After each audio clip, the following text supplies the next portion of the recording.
All right, here we are with that side-by-side. I've been doing a little bit of work on it. I'll catch you guys up to speed before we jump into the antenna install. And the reason I did a bunch of work ahead of time is because a lot of this stuff is going to be very vehicle specific. So I'll show a little bit about how I set things up for this particular vehicle. Like I said, same thing crosses over if you wanted to put one of these into a motorcycle, into your personal car. Speaking of which, there's that Ram that we're going to be working on next time, getting much more detailed install. This install had limited options that I could take for where I was putting each one of the components. As you see, there's no windows, there's no hardtop besides the overhead like sunroof, sun protection that you have. It's totally open, and as you look through the interior, you can see there's splashed water basically everywhere inside, and that's pretty standard with these things.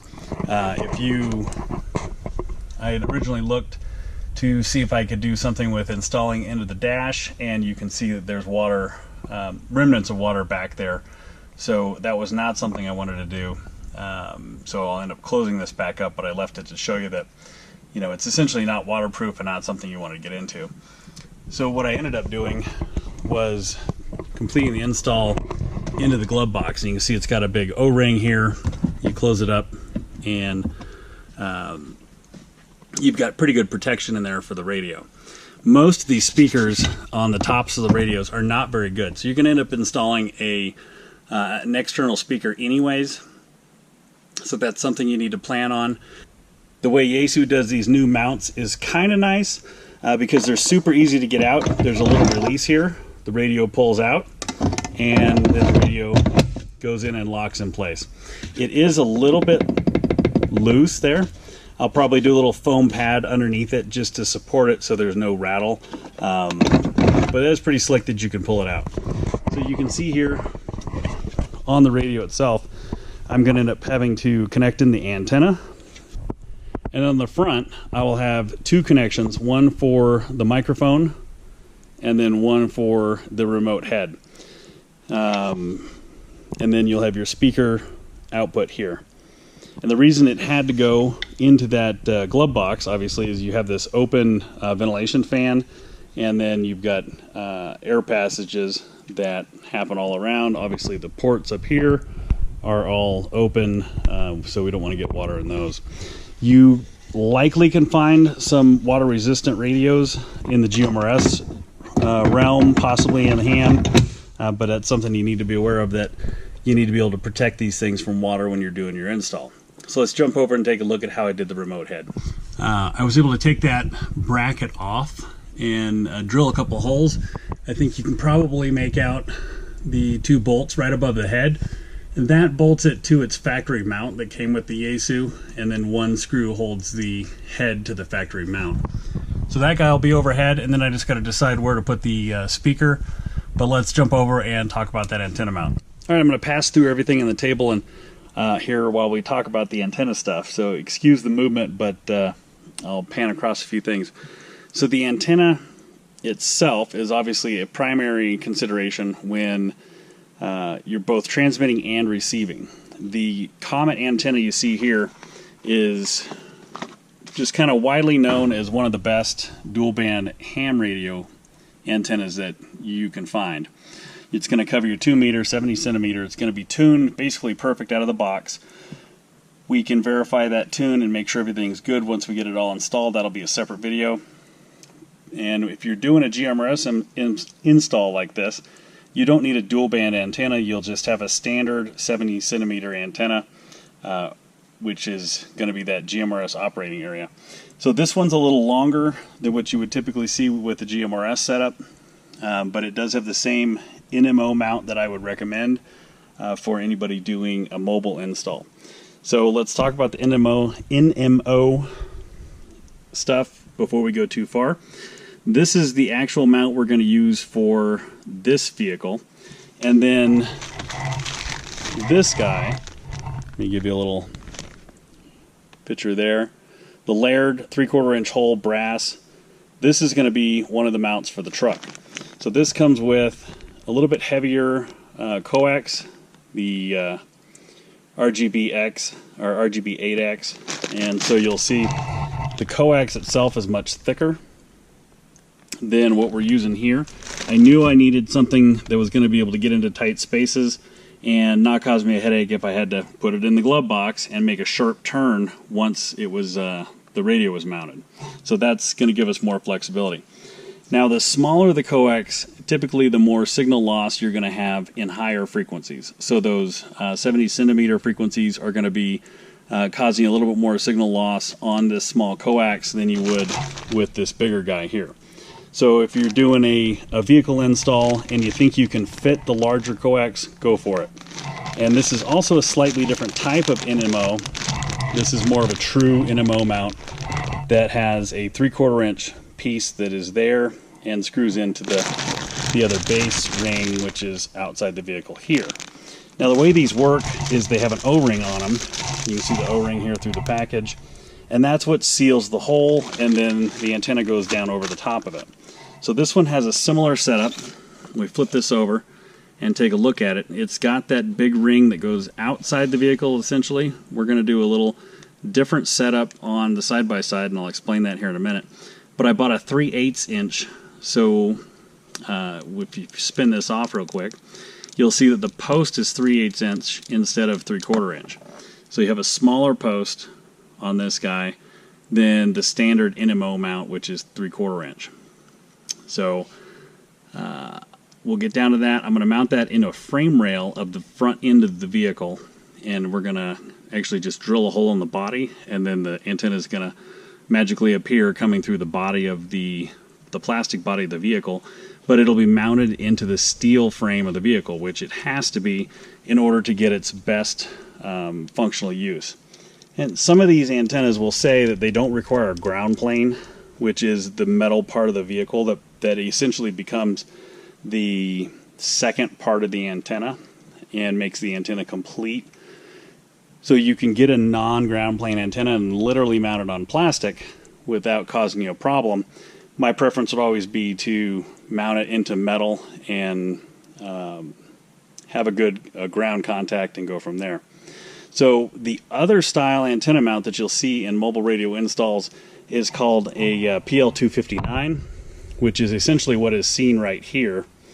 And you'll have those on mounts that go on a lip of a car trunk or a door, and those are perfectly suitable for those mounts, and they're very strong. This particular piece here happens to be an adapter to go from NMO to a PL259. But on a standard PL259 mount, you would just have coax coming off the back of this, and you would mount it on whatever adapter mount that you have for your lip of the vehicle.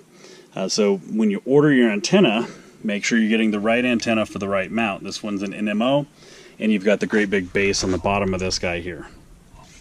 So that's the basics for the antenna. You can also get some brackets like this guy. This would work with a 3/8 inch NMO as well, or it would work for a PL259 setup on the outside of the vehicle. You would never use a PL259 in a space that passes through inside the vehicle because they're not typically watertight, whereas these NMO mounts are specifically made to be watertight. And when we do the install on the RAM, I'm not overly concerned about drilling holes in the top of the RAM, because there are several manufacturers, including this guy here, give you a little part number rundown, that make caps that go over the PL259, go over the NMO mount. So you get this little black cap, you just screw it down and place it in the antenna, so if you're going to sell the vehicle, you have one of these on hand, or if you have to take the antenna off to go through a car wash or something like that, you can throw this on. This has an additional O-ring in it, so then you end up with double O-rings to seal that hole, and these spin right on, spin right off, and they're sharp looking. I had a Toyota Tacoma that I had set up with a rooftop antenna that I drilled through, had one of those caps on it, sold it, wasn't even a question for the buyer. While I'm here talking about that, this is the Surecom power meter and SWR meter. This is probably the cheapest way to go for checking your SWR. If you're going to do a GMRS install, this is what you'd want. If it's going to be like a one-off install, you need one of these and then a little bit of coax jumper to hook between the radio and this, and then the antenna goes in this side over here. You get all of your data you need, make sure your antenna is safe and it doesn't not going to damage your transmitter. If you're going further than that and you're going to work on HF and have a bunch of different antennas, then Rig Expert makes the winning combo here for an antenna analyzer. Also can analyze your coax and give you all kinds of information about your overall antenna system as a whole. So something that's a much bigger price. I'll put links to this and this guy in the description. And for the external speaker, I'll be using the ICOM here. I like the form factor of this one. ICOM's a fantastic manufacturer as well. It's a Japanese company. They do a real nice job with their accessories. These were not too much. I got a couple of them to use on the different installs. I just like the look of them better. They're a little more compact, and they're supposed to have some great sound. All right, so there's the front of the vehicle there to give you a frame of reference of what we're doing with this antenna mount. We're going to go sweep underneath here and try to get the lighting a little bit better. You can see the cross member right here. This is what we're actually going to mount this to. This cross member crosses over, ties in to the roll bar, and basically is what's supporting the entire front end. The shocks and everything are mounted to it, and then comes down to the lower part of the frame. So this is going to give us a nice, what we refer to as a ground plane. And in order to basically locate where I want to drill my hole up here without doing a bunch of shenanigans and drilling my hole off center, there's two sets of holes here. One here, and then a corresponding one above, and then one here and a corresponding one above. I need to decide which one of these two I'm going to use, and then what I'm going to do is I'm going to take a 3/8 threaded rod and thread it straight through, and the two passing through the two parts of the frame rail is going to locate it and give me a correct pitch until it touches the body material up here. Then I can mark it, I can drill a tiny pilot hole, and then I can come in from the top and I can drill my finish hole right in this area here. So my other options would be to buy some sort of roll bar mount for one, which you can see on this particular setup. I've got gas cans. Well, I don't really want to put an antenna that creates RF energy and heat right next to a bunch of gas cans. So these areas are not going to be usable for me. I could use a cross member off of the bar here and then cantilever it out some and then go up above the roof line. Might get better reception, however it's going to get taken off by branches and things that we pass underneath. You could also look at some kind of clamp-on mount here, mounting it low and running it straight up. However, putting it next to a big piece of metal is a big no-no. You're going to be increasing your SWR, and that is increasing the amount of power reflected back into the radio. So not something you want to do. That's why I settled on this setup. The other option maybe could have been something like off this front brush guard. Clamp on, you have a little cantilever mount, and then it runs up off of here. I think that would have been a great option as well. However, we're going to run this guy how I explained. Our NMO mount is actually going to sit on top of this bar here, and then the coax will exit the bar between the two rails, and rather than running it straight back into here where I'm kind of exposing it to things that come up from the tire, I'm going to run the coax down this way. I've got about 6 feet of coax, so I'm going to run it down, enter the engine compartment, and then double it back and try to protect the coax from any kind of impacts. You can see I got 2 nuts on here holding it in place. It goes up and it touches the plastic at the top, and it's going to give it a little bit of a forward tilt to that antenna. I don't think that's really going to harm anything. It has to follow the curvature or the angle of that cross member that's right there. There's no way to really correct that. So that's something that I assumed was going to happen. I can now mark the bottom, do a very small pilot hole, and then drill through the top to get my finish hole. You can do your drilling a couple of ways. You can either use a hole saw to drill that through, or what I like to use is a unibit. And these aren't Unibit brand, yeah, Milwaukee brand. So a unibit's just a step bit and allows you to start real small, work your way up, and then stop wherever you see fit. If I go in under an inch, if I leave it at under an inch, I have a grommet that I could use as well to kind of give it a little more finished look. So here's that portion of the antenna. You get a look at that NMO mount over here. And then I took the whip off, and it looks like this portion, probably about to here, is going to protrude through the fender. So that'll be my goal, is just to make the hole big enough for this to come through, possibly larger, and then have a grommet on there to kind of clean up the edges. There's my pilot hole that I made, tiny little hole. Now we'll use that Unibet to drill in there, open it up a little bit, and then get things set up. The next step after that will be to get the NMO mount actually mounted on this cross member here.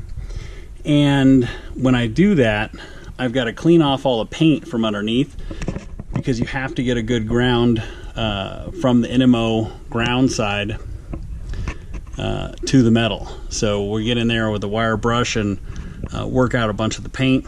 The top you don't have to worry about.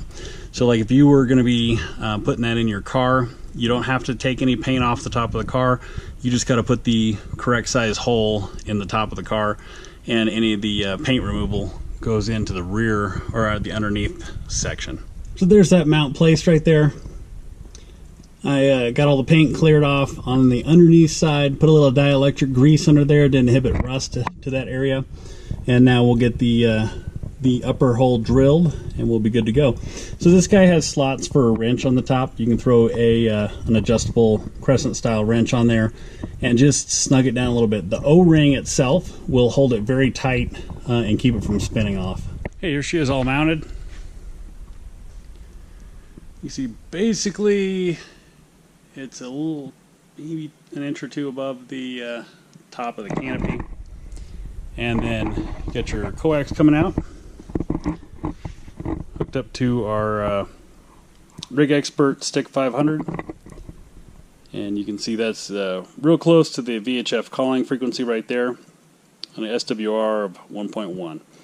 So perfect is 1-to-1, and you know, that's pretty darn good. So tuned in right there, and we'll take a look at what it is on UHF. Okay, there's that UHF reading, 1.58, pretty darn good. So we will start working on getting the wires routed where they need to go. I'm gonna put this down, talk about that wiring up the head unit. So with the head there, oh, you can't really see because of the lighting. You're gonna start your wiring up here at the head. So plug it in, give yourself a little bit of a service loop, electricians call it, zip tie it, and then start running it down and around to where you need to go to get to your main unit for the radio. That way you've got the extra at the end. You can spool it up, leave it in the glove box, or I can spool it up and leave it in the inside the bay here.